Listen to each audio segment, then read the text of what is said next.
Bem, vamos lá fazer aqui a prova.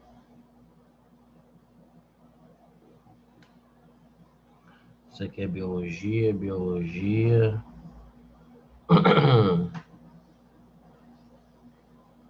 Eu acho que essa aqui, essa 106 deve ser gases. Uma panela de pressão é um instrumento na qual os alimentos são cozidos a temperatura acima do ponto de ebulição 100, possibilitando o tempo de reduzir de cozimento. Essas panelas, inventadas pelos franceses Denis Papin, a antiga marmita de Papin, são providas de tampa que vedam hermeticamente seu interior e de válvulas para que escape o vapor e permita a utilização segura. Ao fechar a panela, ela já contém uma quantidade de ar que está com a pressão igual à atmosférica. Visto que nela a borracha que veda a panela, ao aquecermos, os vapores vão aumentando e seu escape fica impedido. Desse modo, a pressão do ar aprisionado se soma com a dos vapores, fazendo com que a pressão interna se torne ainda maior. Com alta pressão, o líquido entra em ebulição em uma temperatura mais alta. As pessoas que utilizam panela de pressão normalmente abaixam a intensidade do fogo, que as aquece, após essas iniciarem a sair dos vapores. Ao abaixar o fogo, reduz-se a chama, pois assim evita-se, o consumo de gás desnecessário, porque já que entrou em ebulição, já é só gás desnecessário que está sendo gasto, porque já está em ebulição. Então essa 106 eu vou botar aqui 106 107. Experimentos com os balões são interessantes. Tarará.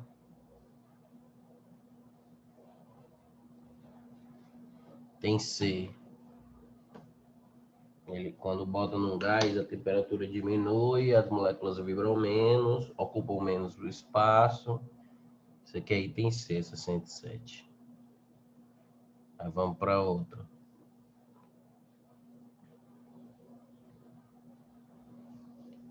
Aí essa aqui. Deixa eu ver aqui, acho que isso aqui tem cálculo. É comum observarmos nos corredores da nossa escola vários extintores. Um experimento que podemos fazer, observando a figura e utilizando-se vinagre e bicarbonato. Extintor caseiro, vinagre, bicarbonato, dióxido de carbono, água e acetato se misturar. O resultado dessa reação é a produção de dióxido de carbono, água e acetato de sódio, sendo que apenas o dióxido se encontra no estado gasoso, gerando uma pressão de tal. Considerando um experimento que ocorra tal e que o volume disponível para o gás seja igual a 100 ml, ele quer a massa. Pobre vovô, né? PV igual a NRT. Deixa eu fazer aqui, ó. Então, aqui vai ficar, ó, PV igual a NRT. A pressão é 14,76. O volume diz que é 100 ml, é 0,1 litros. O número de mols é o que a gente vai descobrir. O R é 0,082. Deixa eu só botar aqui para continuar aqui e ficar bonitinho. 0,082 e a temperatura é 27, que é 300. A gente vai descobrir o número de mols.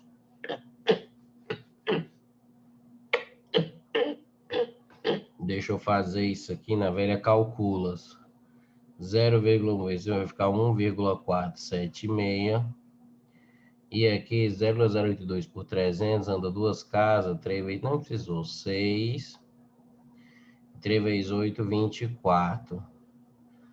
E aí essa vai ser a quantidade de mols. Só que a massa molar é CO2, gás carbônico. O carbono é 12.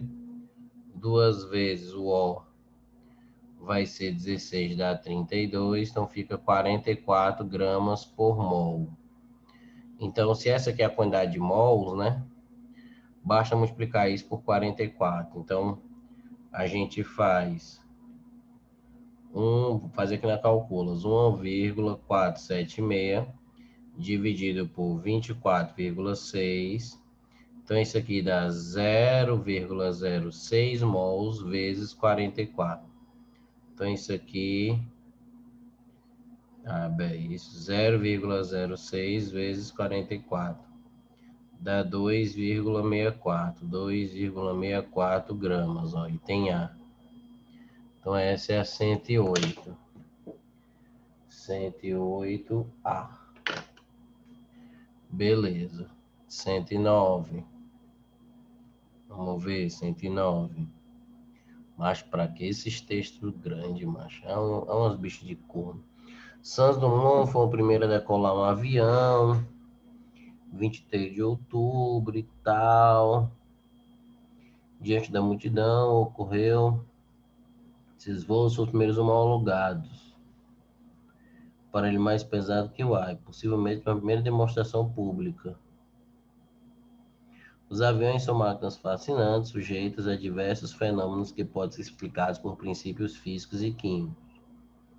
Sabe-se que para manter o conforto dos passageiros é necessário a pressurização da cabine para que o avião possa trafegar em altitudes elevadas.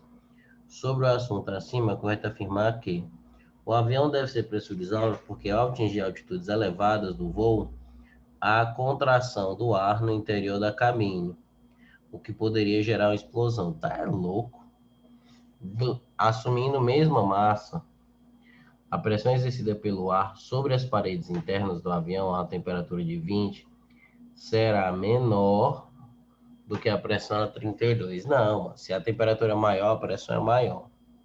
Durante um voo em elevadas altitudes, a pressão exercida pelo ar externo ao avião é inferior à pressão no interior da cabine, o que sugere que o ar no interior irá diminuir a pressão sobre as paredes internas do avião, se comparado com... não entendi porra nenhuma. As ligações covalentes que unem as moléculas de O2 e N2 no interior do avião são substituídas por ligações iônicas. Que porra é essa? Em altitudes elevadas, a pressão exercida pelas moléculas tal e tal sobre as paredes do avião é tamanha que esses gases se solidificam, formando cristais que podem ser vistos aderidos às janelas do avião. Altitudes elevadas, pressão externa, pressão elevada. Não, mas altitudes elevadas a pressão é pequena, mano. Nada a ver com essa de ligação. Que porra é essa? Deixa eu ler de novo o B e o C. Durante o voo em elevadas altitudes, a pressão exercida pelo ar externo ao avião é inferior à pressão no interior da cabine. Sim. O que sugere que o ar no interior irá diminuir a pressão sobre as paredes internas do avião se comparado ao voo em baixas altitudes. Voos em baixas altitudes, a pressão externa é basicamente a mesma da pressão interna. Então, quase não tem diferença de pressão.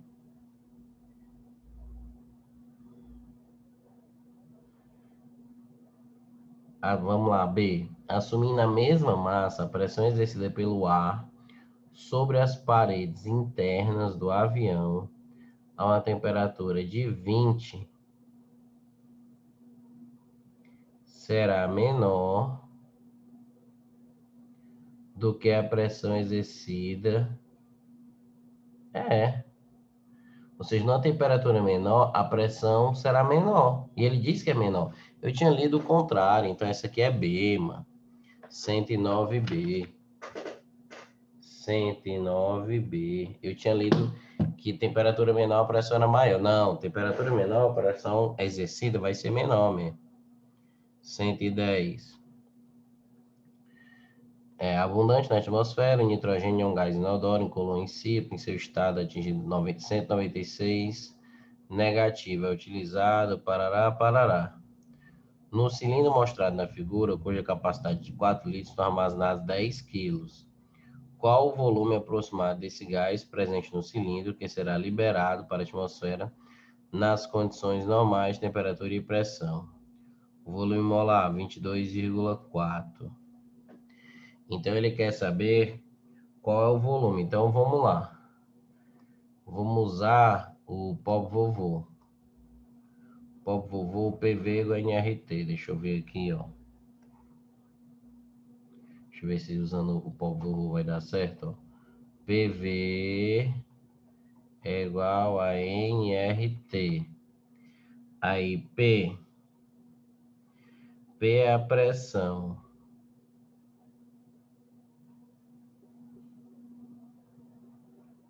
Qual é a pressão desse corno? Pera, P é a pressão.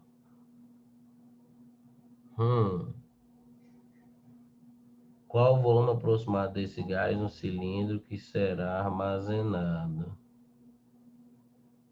Eu sei lá, mas qual é a pressão? Mas ele dá tudo, né? Ele dá tudo. Mas ele não dá tudo. Ele diz que está armazenado 10 kg de nitrogênio gasoso. Qual será o volume liberado desse gás? Vamos descobrir quantos mols tem, né? Se é 10 quilos, então a gente pode botar assim, ó. N2, ó, que é o gás nitrogênio. N2, ó, vai ficar 28 gramas por mol. Então, eu posso pensar, 28 gramas é 1 mol.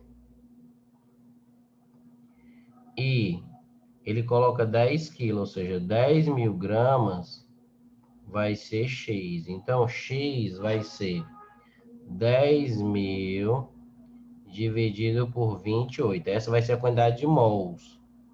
Então, deixa eu fazer na velha calcula aqui. 10 mil dividido por 28. Dá 357,14 mols. Só que cada mol é 22,4 litros. Então, vou multiplicar esse 357,14 com 22,4.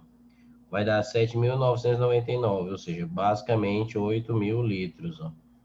Então, nem precisou usar o PV igual a NRT, ó, certo? Nem precisou. Como ele já tinha dado que tinha 10 quilogramas de N2, eu descobri só quantos mols tinham aqui dentro. E depois cada mol ó, ocupa esse volume, ó, que é o volume molar nas condições normais de temperatura e pressão, que é 22,4. Então eu fiz uma regra de 3 para saber quantos mols tinha e depois descobri aqui, ó, dá 8.000. 8.000 vai ser, sabe qual item? Item C. Certo? Item C. Então essa é a 110, 110C. 110C. Tá. Vamos ver a outra. 110C.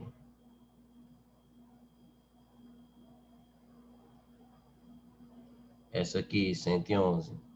Em uma aula, de quem eu quero explicar os conceitos, o professor Aloysio explicou sobre os 3 tipos de soluções: saturado, não saturado e supersaturado. Nesta aula, para auxiliar suas explicações, analisou 3 soluções, adicionando 1,5 no mesmo sal em cada uma delas. Após deixar as soluções em repouso, ele observou a presença precipitado. Aí o professor concluiu que as soluções, ó, então ele adicionou 1,5. Essa aqui não tem nenhum precipitado. Então essa A é insaturada, ou seja, ela é não saturada, porque você adicionou e não precipitou nada, ou seja, tudo aquilo que você adicionou ainda foi dissolvido. Ou seja, ele estava todo dissolvido e ainda conseguiria dissolver mais, é insaturada. Essa aqui é só saturada mesmo. A massa que eu coloquei, ela colocou. E essa aqui que dissolveu a mais, que cristalizou a mais, é a supersaturada. Então, a 111 é B. Vou botar aqui, 111 é B. Beleza. Aí, 112. Nessa mesma aula, o professor explicou os conceitos de solubilidade. Utilizando um outro sal, desta vez o cloreto de potássio, dissolvido em 100 gramas de água, ele tem isso aqui. Ao preparar uma solução de KCl em 500 gramas de água a 10, o professor observou que... Então, aqui é por 100. Ou seja, nessa temperatura 40, 100 consegue dissolver 40 gramas. Então, 500 consegue dissolver 5 vezes. 5 vezes isso aqui, porque 500 ó, é 5 vezes essa quantidade de água. Então, se 100 consegue dissolver isso aqui, 500 vai conseguir dissolver 200. Então, ó, foram dissolvidas 200, ó, já que ele disse que é uma solução saturada, ó, D de dado. Então, 112 é D de dado. 112 D de dado. Vamos lá, passar para a próxima. Calma. O acetileno é um exemplo de alcina e tal. O acetileno é um gás incolor, as chamas colocou essas temperaturas altíssimas. O acetileno é um preto, capta, K, pode ser obtido através de várias reações aqui. Analisando os processos de obtenção do acetileno, conclui-se que, na etapa de termólise do calcário, ocorre a produção de um composto orgânico e de um composto inorgânico.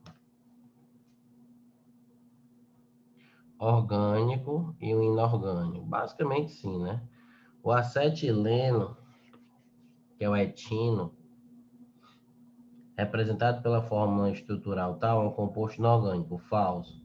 O processo descrito acima poderia ser usado como argumento para contestar a teoria da força vital. Não produziu nenhum. Acho que não. O acetileno é uma substância de elevada solubilidade em água. Não. Nenhum gás obtido pelo processo descrito tem relação com o efeito estufa. Falso. CO2 tem. Então, eu acho que é essa aqui, ó. Na etapa da termólise, ocorre a produção de um composto orgânico, que é o CO2, e um composto inorgânico, que é o CaO. Acho que é. Porque as outras estão muito erradas. Porque esse cara não é inorgânico. Processo.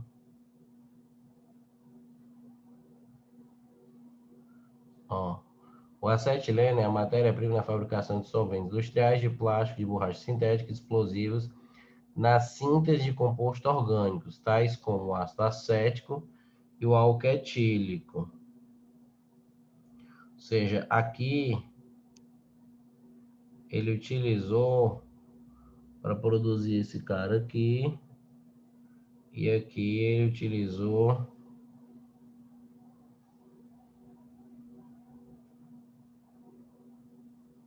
o processo descrito acima,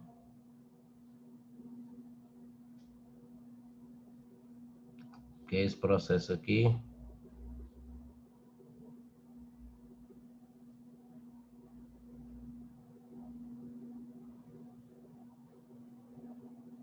poderia ser usado como argumento para contestar a teoria da força vital. Sim, porque você conseguiu produzir um composto orgânico a partir de um composto inorgânico. Sim, C de casa. Eu iria nascer. 113C. Porque você conseguiu produzir um composto orgânico a partir de um inorgânico. Naquela época, isso era contestar a teoria da força vital. 114. Analisando as moléculas de substâncias acima, assinala a alternativa que apresenta compostos isômeros. Então, isômeros são os que têm a mesma fórmula molecular.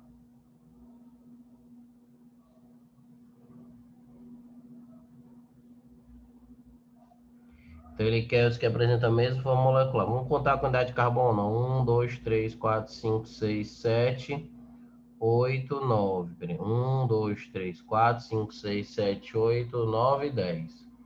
Esse aqui... Deixa eu ver se aqui tem 10. 1, 2, 3, 4, 5, 6, 7, 8, 9, 10.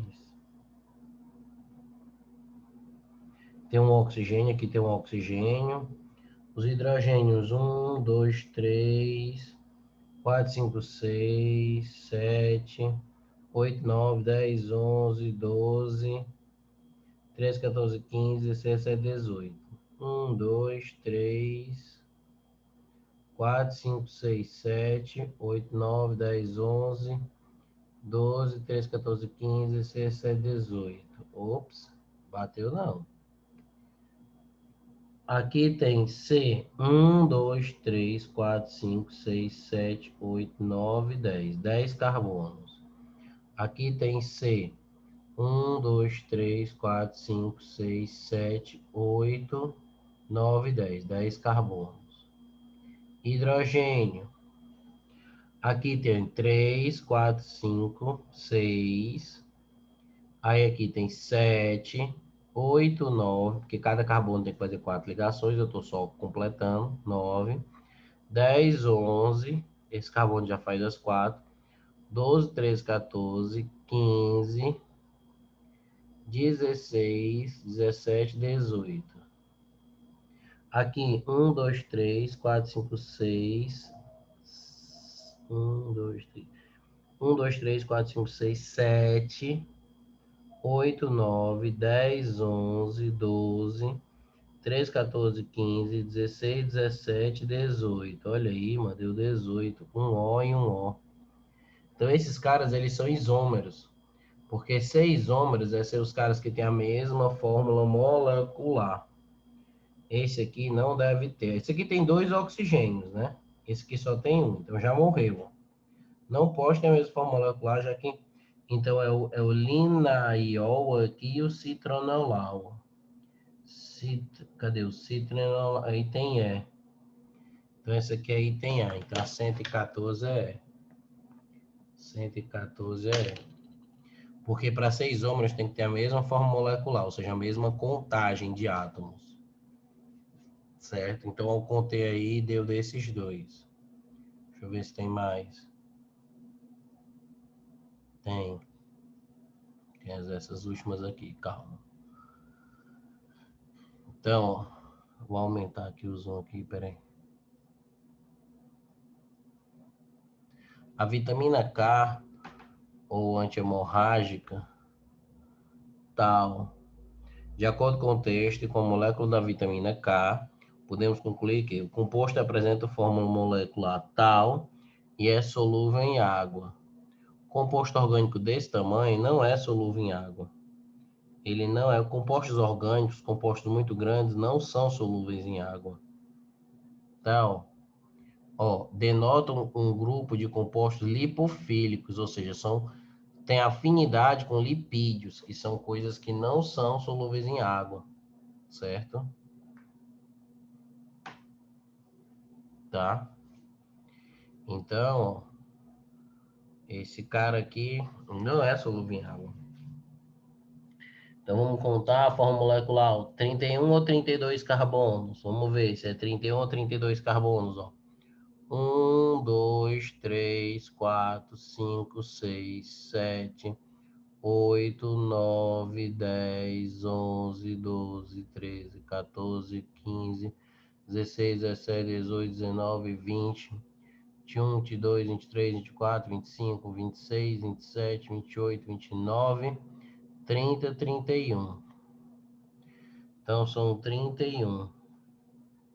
Então, 31, o único que tem é esse aqui, ó, que não é solúvel em água e é C. Tá? Esse cara é muito grande para ser solúvel em água. Ele não é solúvel em água, é 31. Então, 115C. 115C. Aí, vamos botar aqui, 116. Bora, desgraça. Às vezes um problema. Pera. Aí, essa aqui, classificação dessa cadeia. Bem, essa cadeia aqui, ó, ela tem uma parte fechada, mas ela tem muito mais parte aberta. Tá? Então, eu posso dizer que ou ela é mista, ou ele é aberta. Fechada que não é. tá? Ou seja, é aromática? É. É homogênea? Vamos olhar se é homogênea. Sim, é homogênea. Então, se diz que era heterogênea, morreu. Então, esse aqui diz que era heterogênea, morreu. Esse aqui, pronto. Ó, tem ligação dupla entre carbonos, ó. Então essa aqui, ela é homogênea, porque não tem oxigênio ou outro átomo entre dois carbonos. E ela é insaturada, porque ela tem dupla entre carbonos aqui no benzeno, que é uma simplificação daquelas 3 ligações duplas alternadas. Então, ela é então morre isso aqui. Ela é então morre essa aqui. Então, essa aqui diz que é mista, insaturada, normal, cheia de ramificação aqui, ó. Ou seja, essa cadeia ela é ramificada. Então, se é uma cadeia ramificada, tá aqui, ó. Certo? Ela é ramificada. Aqui diz que é normal, morreu, então. Então, só sobra item C. Aromática, porque tem um benzeno. Homogênea. É aberta, porque apesar de ter o benzeno aqui, isso aqui é muito pequeno em relação à cadeia toda e é ramificada. Então, é C de casa mesmo. 116, C de casa. Por eliminação, né? Aí, vamos lá, 117. Ele diz assim, ele quer a quantidade de carbono primário, secundário, terciário. Então, primário, primário. Vou botar aqui no zoom aqui, para ficar melhor. Ó, carbono primário, vou botar P de primário. Esse aqui secundário, secundário, secundário, secundário, secundário. Esse cara tá ligado a 3, terciário. Esse cara aqui é primário, 2. Esse cara aqui é primário, 3. Secundário, secundário, secundário, secundário, secundário, secundário, terciário, primário e primário. Então, primário é 1, 2, 3, 4, 5. Então, primário é 5. 1, 2, 3. Esse carbono aqui, eu vou botar, peraí. 3, 4, 5. São 5 primários. Secundários, ó, arruma, né? Secundário, esse cara aqui só tá ligado a 2, porque o O não conta, esse cara aqui só tá ligado. Então é 6 aqui, ó. 1, 2, 3, 4, 5. Secundário. Aí 6, 7, 8, 9, 10, 11. 11. E terciário tem esse aqui e esse aqui. Então é D de dênio. Então 117 D de dênio. 118. 118. Procurar aqui. O composto tal, ele deu a estrutura. Aí ele quer saber características. Certo? Características. Então vamos lá. Ó, será que tem 14 carbonos trigonais? Trigonais é o carbono sp2. É o carbono que faz uma dupla e duas simples. Será que tem 14? Vamos ver, que já dá para eliminar muito. Ó. 1, 2, 3, 4, 5, 6 carbonos. É o sp2, 6. 6. 7, faz uma dupla, 8, 9, 10, 11. 11, esse aqui não tá fazendo. 11, 12, 13, 13. Tem essa dupla aqui, 13. 13 carbonos com dupla. 2, 3, 4, 5 aqui. 6 aqui dá 11. 12, 13. Não tem mais nenhum carbono com dupla. Então é 13, ó. Então já morreu esse item A. Já morreu o item C, que diz que é 10. E já morreu esse item aqui. Ou seja, só sobra item D e item B. 13, 13. Aí aqui diz que é 9 carbonos com ângulo de ligações 109. E aqui diz que é 10 carbonos com ângulos. Esses carbonos com ângulo de ligação 109 é o carbono com hibridação sp3, certo? Que é aquele carbono que faz 4 ligações simples. Então eu tenho que contar quantos carbonos está fazendo 4 ligações simples, são sp3. Se for 10 ou 9 eu marco aqui. Então, ó, é 1, 2, 3, 4, 5, 4 ligações simples, ó. 6, 7, 8, 9, 9, vale menor. Tá faltando alguém, será? 9, 9, 9, 9, 9.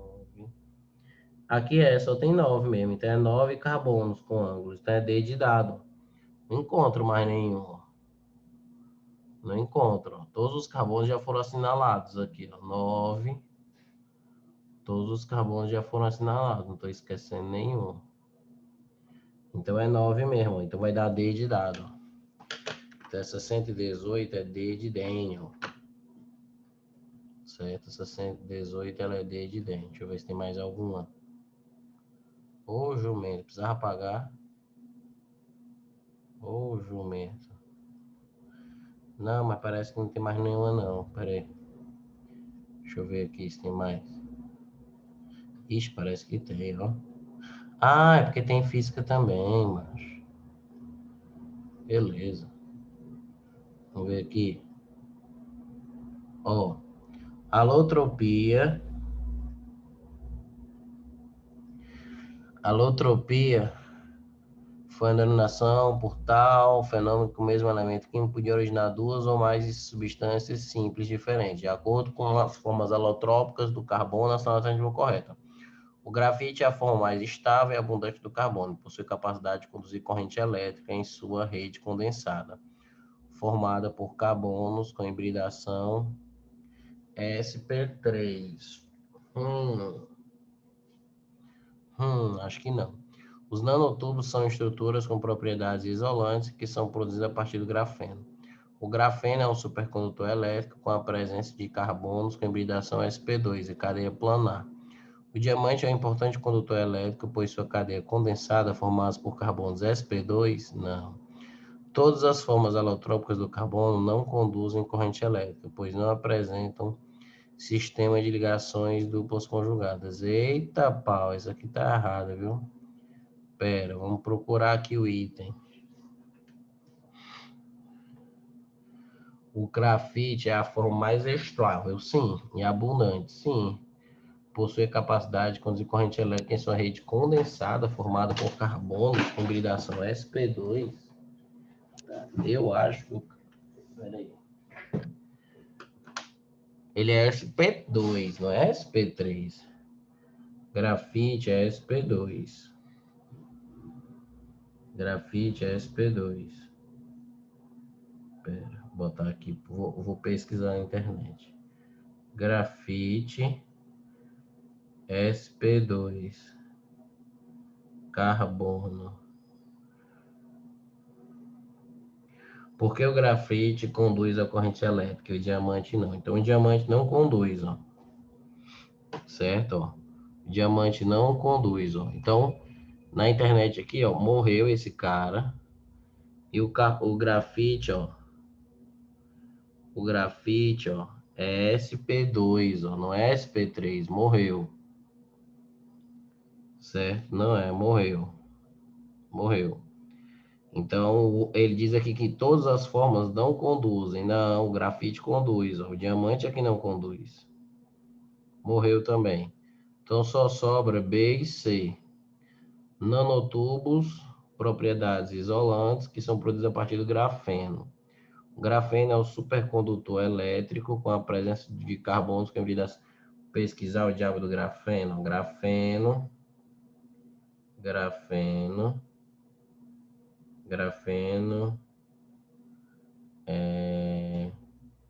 Carbono, hibridação. Pesquisando. Grafeno é sp2 mesmo. Grafeno são estruturas, ó. Grafeno é sp2 enrolados. Suas ligações são mais fortes.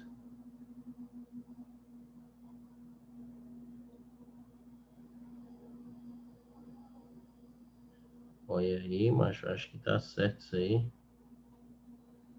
Essa aqui,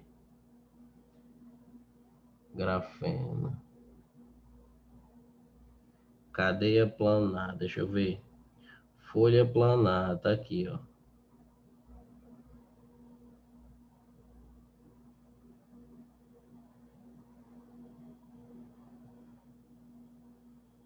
É. Deixa eu botar aqui nanotubos para pesquisar para ter certeza. Nanotubos. Nanotubos de grafeno. Nanotubos. Grafeno.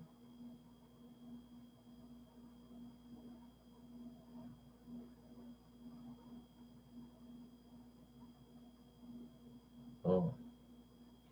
Os nanotubos são cilindros. Sim. Cilindros.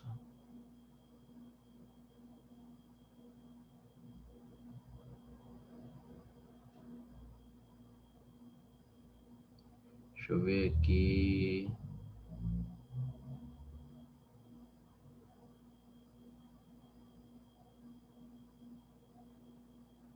Não, mas aqui está dizendo que ele é condutor. Nanotubos são estruturas com propriedades isolantes? Acho que não. Aqui eu estou lendo aqui que os nanotubos são condutores.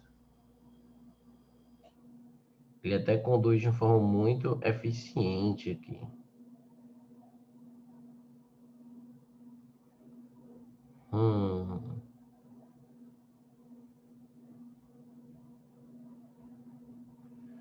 Nanotubos de grafeno, vou botar aqui condutor.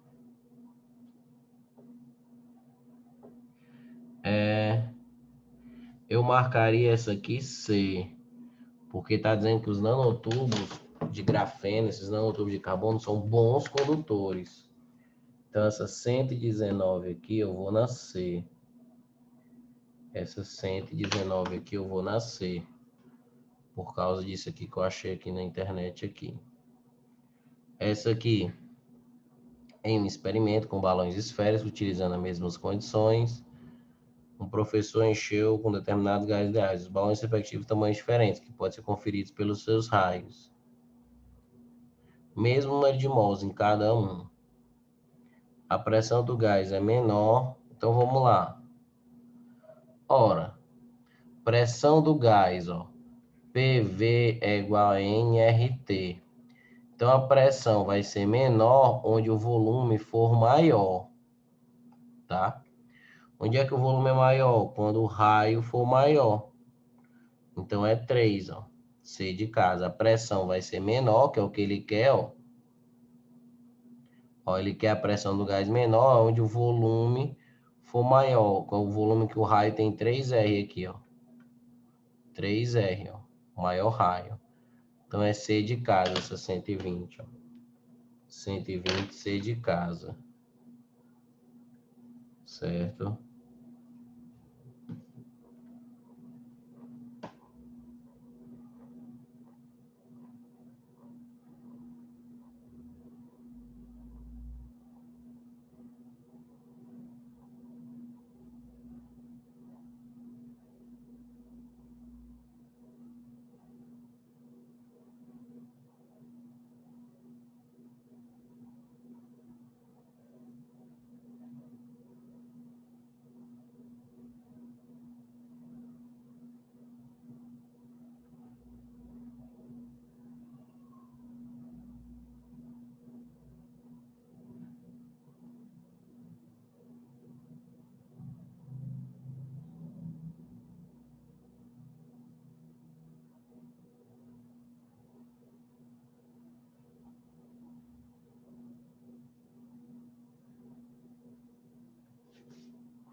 Ó, vamos lá, física. Um sistema massa e mola constituído por um bloco de massa M ligado a uma mola obedece à lei de Hooke e oscila em torno de uma posição de equilíbrio do ponto O, como ilustrado na figura. Então, ele vai e volta. Os pontos de retorno ali em A são simétricos em relação ao ponto O. Desprezando as ações dissipativas, pode-se afirmar que a força que atua sobre o bloco na direção do movimento é restauradora. Na mesma direção, a força que atua é a força restauradora, que é a força elástica. A aceleração é máxima no ponto O falso, nos pontos O a velocidade é máxima é falsa, a amplitude 2A é falso, o período depende da amplitude é falso. Então aí tem A. 121 é A. Vou botar aqui 121 é A. 121 é A, porque a força restauradora, todo MHS tem que ter, no caso aqui é a força elástica, que é na mesma direção do movimento. Os outros aqui vão estar tudo errado, tá? Um bloco de massa 0, um bloco dessa 122 é A, 121 é A. Um bloco de massa 5 kg oscila presa a uma mola ideal de constante elástica 20, está apoiado sobre uma superfície horizontal S sem atrito. Sabendo que a amplitude do movimento é tal, a máxima velocidade e a aceleração, então tem fórmulas, ó. Máxima velocidade, ou velocidade máxima, é uma fórmula que é ômega vezes A, tá? O ômega é 2π sobre o período. E o A é a amplitude.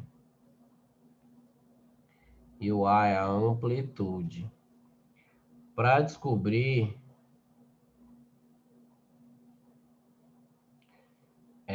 descobrir isso aqui, a gente vai fazer assim. Período é 2π raiz de m sobre k. Então, vai ser 2π raiz. A massa é 5 e o k é 20. Ó. Massa é 5 e o k é 20. Ó. 20 por 5 aqui dá 1/4. Raiz de 1/4 é 1/2. Então, vai dar 2π vezes 1/2. Isso aqui vai dar π, o período. Então, a velocidade máxima vai ser 2π sobre o período, que é π, e a amplitude é 0,20. Corta, a velocidade máxima é 0,4 metros por segundo, 0,4. E a aceleração, a fórmula, ela é ômega ao quadrado vezes o A. O ômega deu π, o ômega deu 2π sobre π, o ômega deu 2. 2 ao quadrado é 4. Como a amplitude é 0,2, 4 vezes 0,2 dá 0,8. Então, a 122 vai dar B. 122 vai dar B de bola. Certo? 122 vai dar B. Aí, 123. 123 vai ser assim. Durante a realização do experimento, o pêndulo, cidade de Fortaleza, supõe que o mesmo experimento pode ser realizado no planeta X. em um local onde a temperatura seja idêntica à temperatura de Fortaleza. E que a aceleração da gravidade seja de 1/4. Então, ó, período, se for pêndulo, é 2π raiz de L sobre G. Se o G diminui, o período aumenta, certo? Se o G diminui 1/4, raiz de 1/4 é 1/2. Então, o período vai dobrar, ele vai demorar 2 vezes mais, e a frequência se reduz à metade, ele vai ficar mais lento. Frequência se reduz à metade. Metade? Não sabe mais nem escrever, não, é? Metade retardado. Metade. Beleza. Então, o comprimento do pêndulo diminui o comprimento do nada, é? E o período medido no planeta X seria o mesmo? Não. No planeta X, o comprimento do pêndulo permanece igual ao obtido na cidade de Fortaleza. E o período medido é mais longo, em consequência da diminuição da gravidade. Acho que sim. O período do pêndulo diminui. Não, aumenta. É mais longo, o período é maior, porque a gravidade é menor, o período é maior. O período do pêndulo aumenta 8 vezes. Não, mano, tem nada a ver. O G diminui 1/4, o período dobra. C de casa, 123, C de casa, C de sucesso. Então vamos lá, a próxima. Tirar aqui do zoom. Próximo.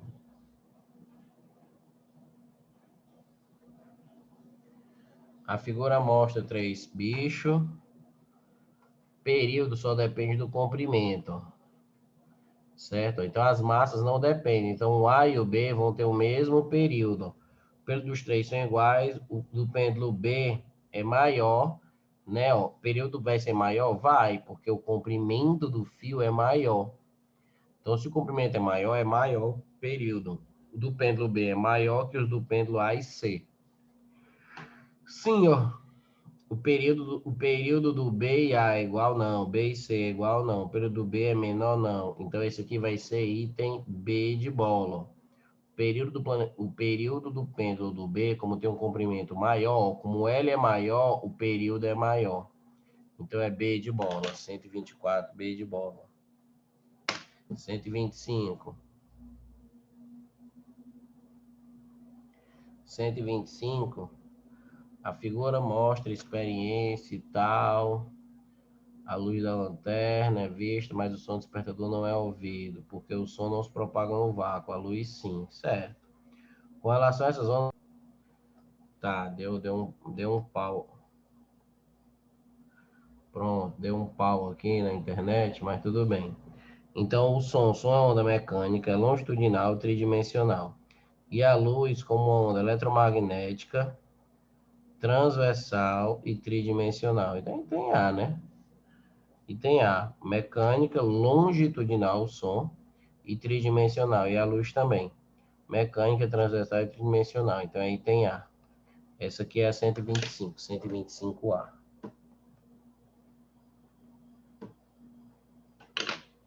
Aí, caminhando. 126. Durante a brincadeira, o menino vibra com a frequência 2,5. A partir das informações, podemos afirmar que a amplitude, o comprimento de onda, o período e a velocidade. Então, ó, seguinte. Ó, podemos afirmar que a amplitude é daqui para cá. Então, se aqui é 15, a amplitude é 7,5. Morreu já esses dois itens. O comprimento de onda, se aqui é 49, ó, 1, 2, 3, 4, 5, 6, 7. Ó, 49 por 7 dá 7. Então, cada pedacinho desse é 7. Mas o comprimento de onda é uma descida e uma subida. Então, vai ser daqui para cá. Ó. Então, vai ser 7, 7, 7, 7, vai ser 28. Então, a lambida aqui é 28. Porque é uma descida mais uma subida, tá? Então, é 28, que é 4 quadradinho. 28, morreu já, C. Então, a 126 é C. 126 é C. Porque o resto era só fazer velocidade. Aí tem a fórmula V igual a lambda vezes F. Período é o inverso da frequência. Ele deu que a frequência é 2,5. Ele deu bem aqui que a frequência é 2,5. Período vai ser o inverso da frequência, é 1 sobre 2,5, que é 0,4.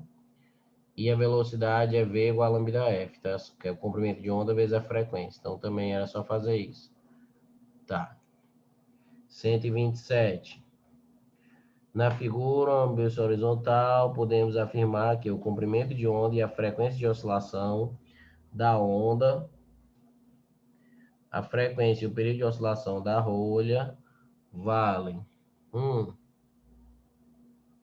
ele está dizendo a figura desprezível, tanque, 50 centímetros por segundo. Daqui para cá, ó, dá para a gente perceber. Aqui é um vale, né?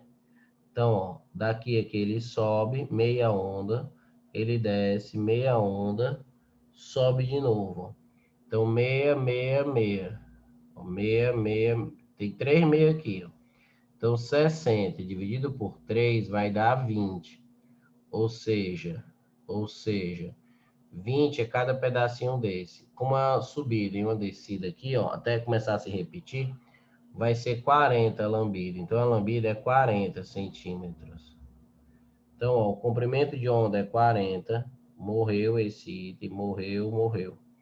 Então, velocidade, a velocidade é 50. Então, V igual VR, V igual a lambda F. Então, V é 50, a lambida é 40, corta para cá, então F vai ser 5 quartos. Mas ele quer o período, ó. Podemos afirmar que o comprimento de onda, a frequência de oscilação da onda, a frequência é 5 quartos. 5 por 4 é 1,25. Então já é item B. Aí ele quer a frequência e o período é 1,25, o inverso é 0,8. Sim, B de bola. 127, B de bola. 127, B de bola.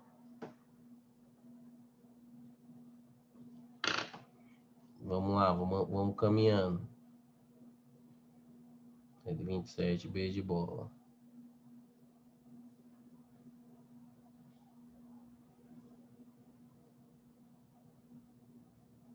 Cento e 128.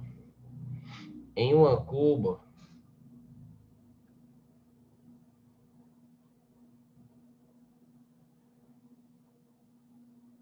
calma.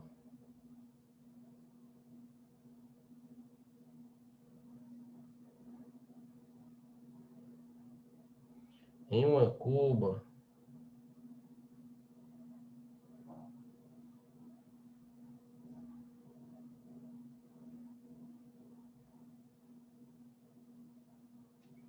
ó, em uma cuba de ondas, um professor de física, utilizando um oscilador de frequência F, produz ondas retas. Aí ele vai passar daqui para cá. Sabendo que a frequência no meio 1 é 20, a frequência no meio 2 é 20 também, porque a frequência não muda.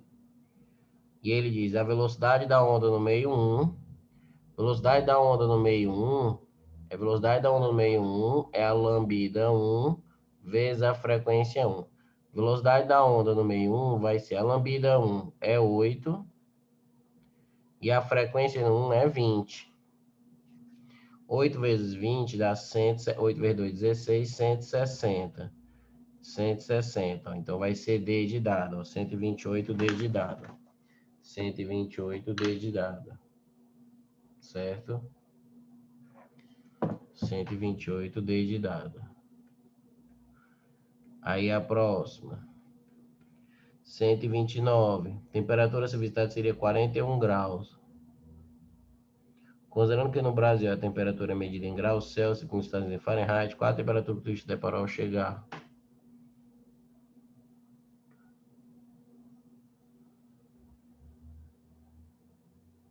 Então, 41 Fahrenheit, basicamente, que ele quer, né? Substituir. Então, é TC sobre 5, TF menos 32 sobre 9.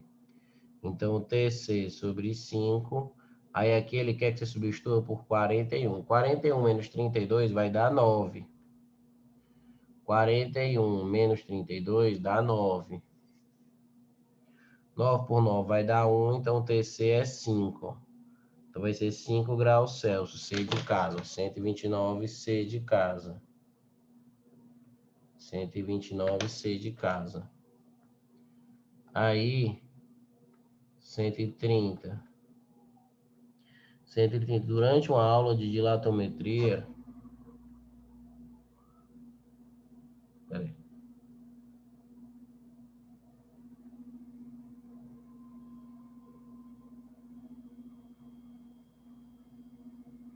Ó, durante uma aula de dilatometria, o professor Matoso, para exemplificar, a temperatura do ambiente, o diâmetro do eixo maior, o diâmetro do eixo é maior que o do orifício do anel, ou seja, o eixo é grandão, não cabe, é maior. Sabe-se que o coeficiente de dilatação térmica do aço é menor que o do latão, ou seja, o do latão é maior. Tá. Vou botar, então o coeficiente do latão é maior que o coeficiente de aço. Certo? O latão é maior e o eixo é maior. Diante disso, são sugeridos aos alunos alguns procedimentos para encaixar. Vamos ver os procedimentos. Ó. Na alternativa aqui permite correto. Ó. Resfriar apenas o anel. Não, resfriar o anel vai dificultar, porque vai diminuir. Aquecer apenas o eixo. Não, fudeu também, porque vai aumentar o eixo. É que não vai caber mesmo.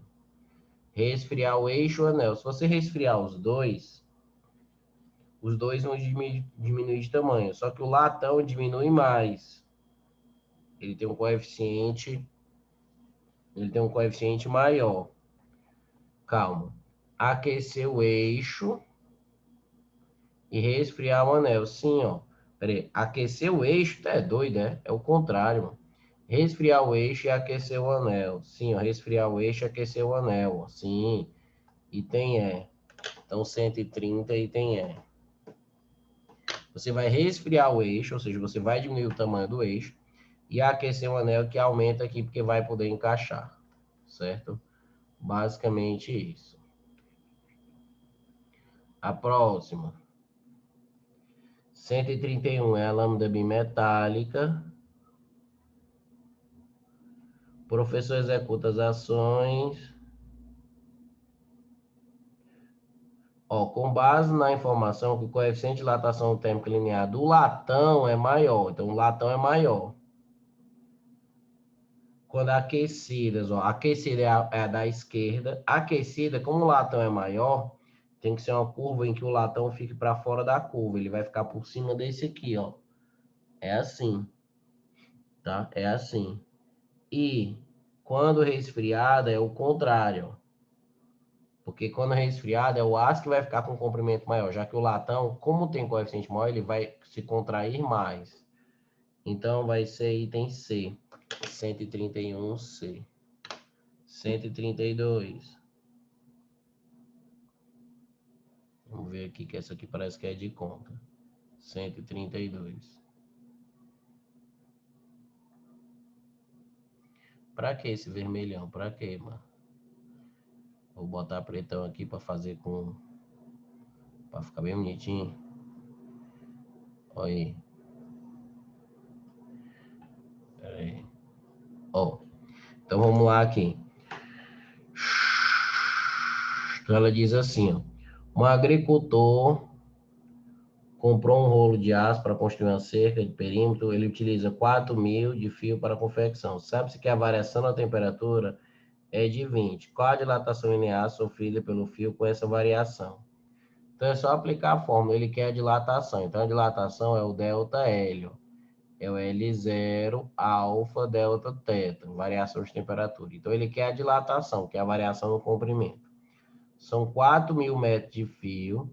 Coeficiente é 11 vezes 10 a menos 6. E a variação de temperatura que ele disse na região é 20. Então, o ΔL vai ser assim, ó. Eu costumo multiplicar só os números, ó. 4 vezes 11 é 44. 44 vezes 2, 88. Aí eu coloco, ó, 0, 0, 0, 0. São 4 zeros aqui, ó. Então, é 10 a quarta com 10 a menos 6. Então, ΔL, ó, 10 a quarta com 10 a menos 6, fica 10 a menos 2. Volta duas casas, ó. 0,88 metros, ó. Então, vai dar isso aqui, vai dar D de Dênio. Então, 132 D de Dênio. 132 D de Dênio. Vamos lá, só falta 3, se eu não me engano.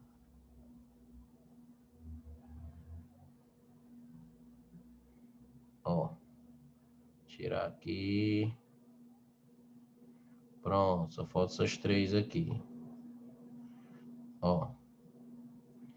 Durante a aula de física, ele apresenta uma barra metálica de 4 metros de comprimento, seção quadrada de área tal. Após o aquecimento uniforme da barra, o professor mede encontra o comprimento de 4,01. Então, ele pergunta, sabendo que a barra é constituída de um único material, qual o número que expressa a nova área da secção reta em centímetros quadrados, certo? Então, vamos fazer, ó. Então, assim, ΔL é igual a L0 alfa delta teta. Então, a variação de 401 para 4 é 0,01.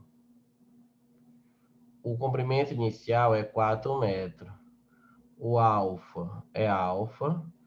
E a variação de temperatura é delta teta. Certo. Aí, ele quer a área. Então, assim, ele quer o ΔS. ΔS vai ser o S0, o beta e a variação de temperatura.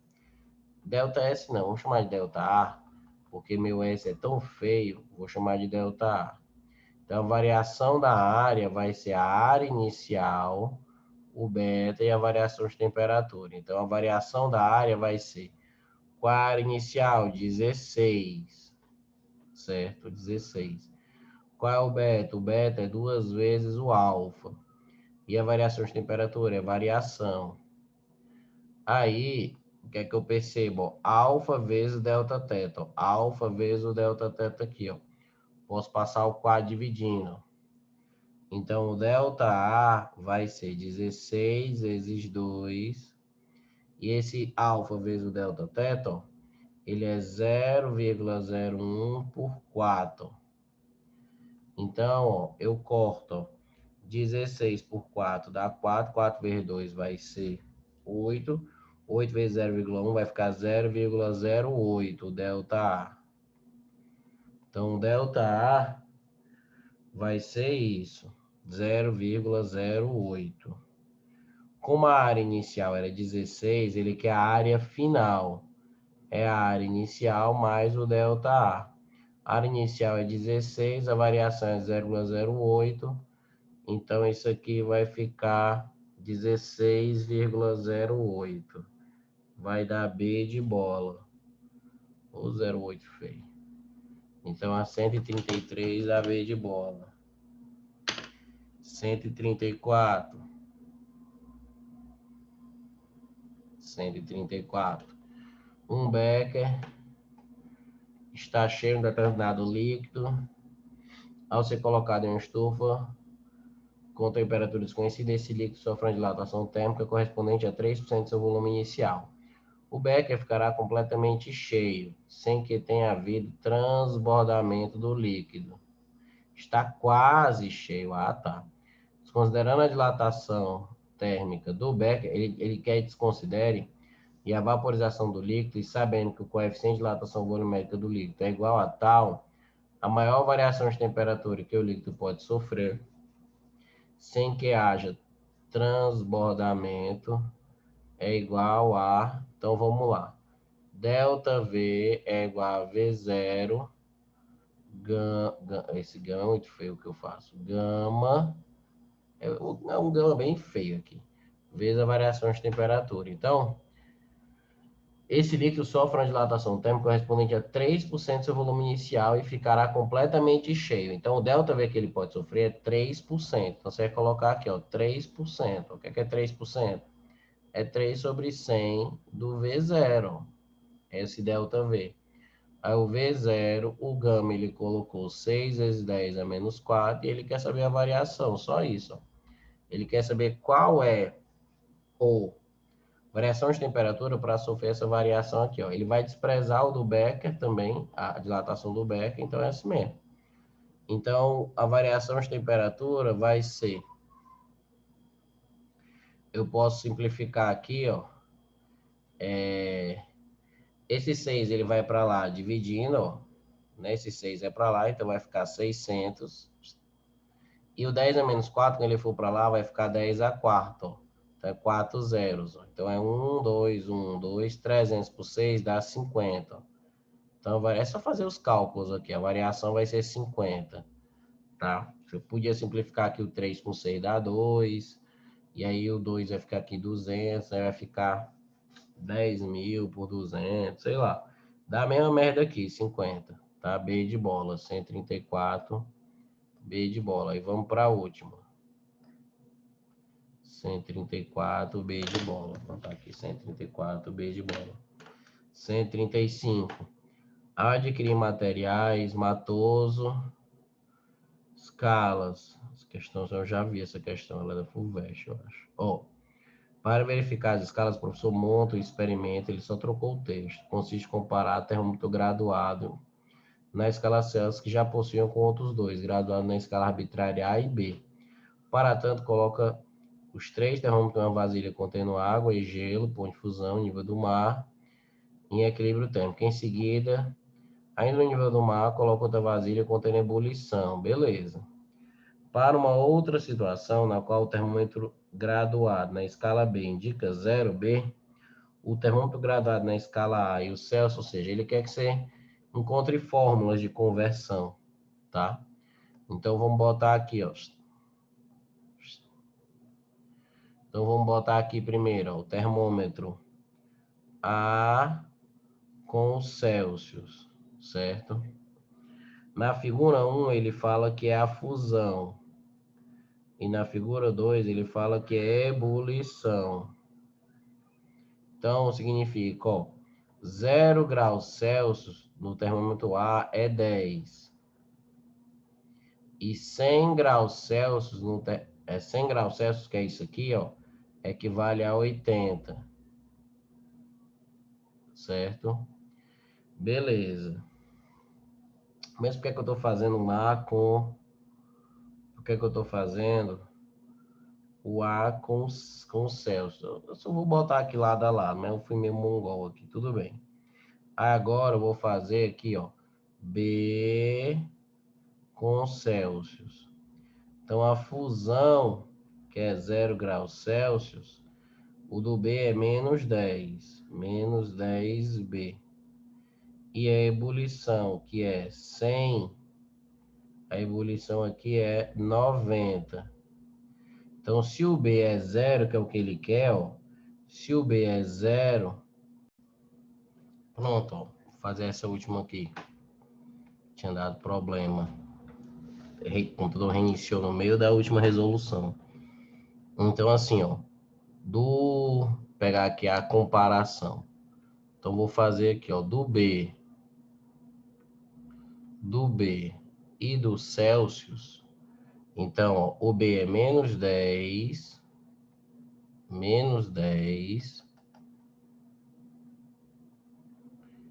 o Celsius é 0, o Celsius é 100 e o B, ele é 90. Aí o cara tá dizendo que o B indica 0. O B indica 0. Aí, o que é que você vai fazer? Você vai fazer aquela...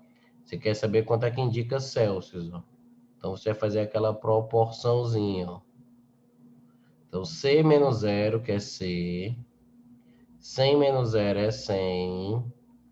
0 menos o menos 10, ó. 0 menos o menos 10. Isso aqui vai dar 10. E 90 menos menos 10, ó. 90 menos o menos 10, ó. Então, esse aqui vai ser 100, corta com 100. E o C vai dar 10. Ou seja, 0 graus B Equivale a 10 Celsius. E 10 Celsius vai equivaler a quanto? Na escala A. Aí você faz agora, ó, a escala A com a escala Celsius. Então, a escala A com a escala Celsius é, ó, escala A com a escala Celsius. Celsius é 0 e 100. A escala A, ele deu aí, ó, que é 10. Ó, 10A é a fusão, que é esse primeiro cara. E a ebulição, ó, é 80. A ebulição é 80. Aí, se no Celsius é 10, aqui no A vai ser A. Aí você faz aquela proporçãozinha, ó, daqui para cá, daqui para cá, daqui para cá, daqui para cá. Então vai ficar o 10 menos 0, vai ficar ó, A menos 10, vai ficar A menos 10. Menos feio da porra. A menos 10. Aí 80 menos 10, que é 70. Ou seja, o buchinho, o buchão. 10 menos 0 é 10. E 100 menos 0 é 100. Corta um 0 aqui com 0 aqui. Corta um 0 aqui com 0 aqui. Vai ficar 7. O 10 vai somando. Então, A vai dar 17. Então, é 17A e 10C, ó. D de dado. Tá? 135 é D de dado.